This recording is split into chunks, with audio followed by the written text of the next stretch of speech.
নমস্কার বন্ধুরা, তথ্যমিত্র ইউটিউব চ্যানেলের পক্ষ থেকে আপনাদের সবাইকে স্বাগত। আজকে এই ভিডিওতে আমরা আলোচনা করব ত্রিপুরায় সরকারি কর্মচারীদের মহার্ঘ ভাতা সংক্রান্ত এবং রেগুলার পে স্কেল সম্পর্কিত নতুন একটি খবর সম্পর্কে। তো দেখুন, এখানে বলা হচ্ছে কেন্দ্রীয় সরকারের ডিএডিআর, কিন্তু ত্রিপুরাতে চর্চায় রেগুলার পে স্কেল। অর্থাৎ ত্রিপুরাতে রেগুলার পে স্কেল সংক্রান্ত বিভিন্ন চর্চা কিন্তু চলছে, আর কেন্দ্রীয় সরকারের ডিএডিআর সংক্রান্ত চর্চা কিন্তু চলছে। অত্যন্ত গুরুত্বপূর্ণ একটি খবর রয়েছে, যেটি প্রকাশিত হয়েছে আজকের ফরিয়াদ পত্রিকাতে 18ই জানুয়ারি 2026 তারিখে, এবং এই খবর সংক্রান্ত প্রত্যেকটি তথ্য সম্পর্কে আলোচনা করব। সম্পূর্ণভাবে ভিডিওটি দেখতে থাকুন। তো দেখুন, কেন্দ্রীয় সরকারের ডিএডিআর বর্তমানে 58%, অর্থাৎ কেন্দ্রীয় সরকারি কর্মচারীরা বর্তমানে 58% ডিএডিআর কিন্তু পাচ্ছেন।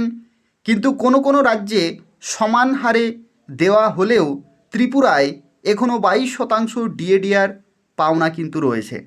অর্থাৎ যেহেতু ত্রিপুরাতে ডাবল ইঞ্জিন সরকার, অথচ ত্রিপুরাতে 22% বকেয়া ডিএডিআর কিন্তু রয়েছে।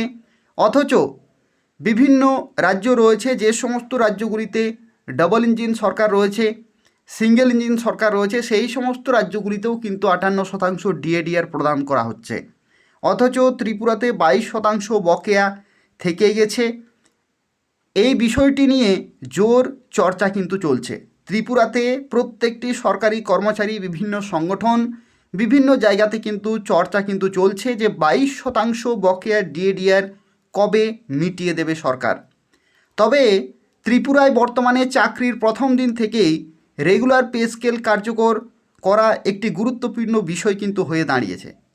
বর্তমানে ত্রিপুরাতে এটা একটা অত্যন্ত গুরুত্বপূর্ণ এবং চর্চিত বিষয় রয়েছে, যে ত্রিপুরা হাইকোর্ট ঘোষণা করেছে যে রেগুলার পে স্কেল, অর্থাৎ চাকরির প্রথম দিন থেকেই পূর্ণ বেতন কিন্তু দিতে হবে।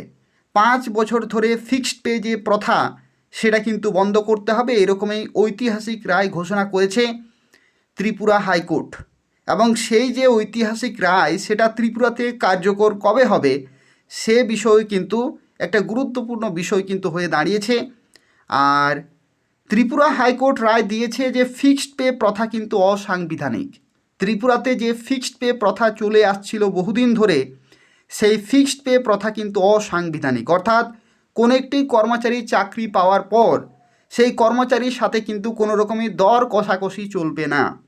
তার যে ন্যায্য যে বেতন, যে প্রাপ্য মূল্য, সেটা কিন্তু প্রদান করতে হবে, কারণ সমকাজে সমবেতন, এই নীতি কিন্তু এখানে প্রযোজ্য। এবং এখন রাজ্য সরকারের ডিএডিআর, অষ্টম বেতন কমিশন এবং চাকরির প্রথম দিন থেকে রেগুলার পে স্কেল, এই তিনটি বিষয় বিশেষ গুরুত্ব পাচ্ছে। দিল্লিতে দলীয় আয়োজনে মুখ্যমন্ত্রী ডক্টর মানিক সাহা গিয়েছেন। পাশাপাশি রাজ্যের বিষয় নিয়েও কেন্দ্রীয় সরকারের বিভিন্ন প্রতিনিধির সঙ্গে আলোচনা হতে পারে বলে মনে করা হচ্ছে। যদিও সরকারের ভাবনায় সব বিষয় কিন্তু রয়েছে। অন্যদিকে কেন্দ্রীয় সরকারি কর্মচারী ও পেনশনভোগীদের জন্য জানুয়ারি 2026 থেকে ডিএডিআর বৃদ্ধির আনুষ্ঠানিক ঘোষণা এখনও কিন্তু করা হয়নি। আনুষ্ঠানিকভাবে অফিসিয়ালি কিন্তু ঘোষণা করা হয়নি।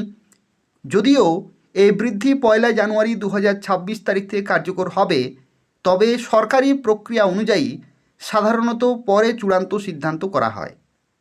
নভেম্বর 2025 পর্যন্ত মূল্যস্ফীতির তথ্য অনুযায়ী মহার্ঘ ভাতা অর্থাৎ ডিএ ও মহার্ঘ ত্রাণ অর্থাৎ ডিআর বর্তমানে 58% থেকে 2% বৃদ্ধি পেয়ে মোট 60% হতে পারে।